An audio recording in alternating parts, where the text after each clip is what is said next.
Well, Wednesday means it's time for Mike on the Money. We've got Mike Giordano here. Hi, Mike. I love this. Our first segment together. I know. Wow. It's been a long time coming. I'm excited to have you. And I'm actually excited to learn about this, too. We learned that more Americans are tapping into their 401ks for emergencies.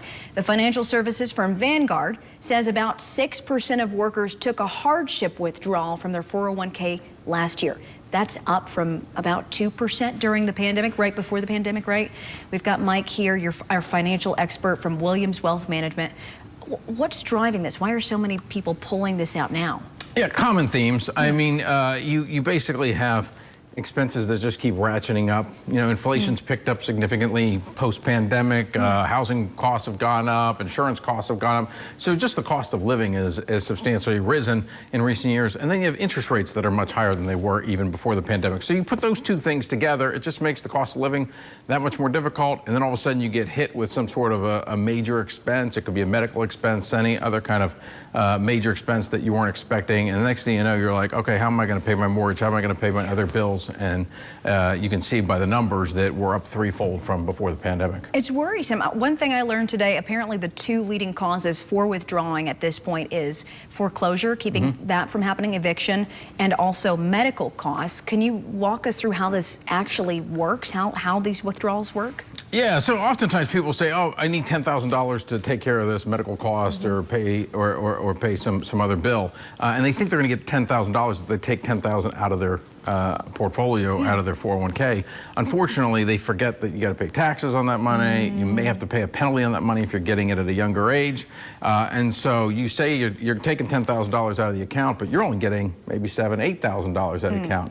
And so you end up having to take more money than you think.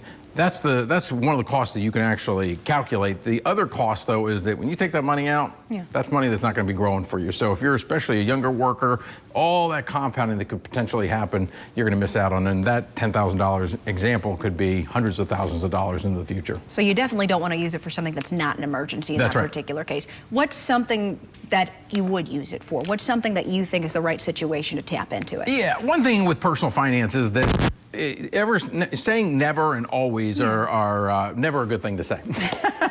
Yeah, I mean, rarely is it never or always a good thing to do. So in this case, you know, oftentimes people will say, never take money out of your 401k, and that is, you know, in most cases it's true. That shouldn't be the first case, but there's a lot of nuance here. Just like you were talking about the Pittsburgh Pirates in your previous segment, right? Yeah. And my Pittsburgh Pirates are relatively a good baseball team if you compare them to a minor league team, but not other Major League Baseball teams, right? It's the same thing here. Taking money out of your 401k isn't necessarily the best move as the first resort, but if you look at the other options, and the other options are worse, you know, taking a payday loan or a personal loan or something with a high interest rate, credit card loan, then potentially it makes more sense to take money from your 401k. You can take the sports anchor out of the man, you can't take the man out of the sports anchor. That is true. I love that. Okay, well, let's say someone is in a financial hardship right now. Maybe they are thinking about taking out of their 401k. Can you give me a couple of options they could maybe try instead of going there first? What do you recommend? Yeah, the first thing you want to think about is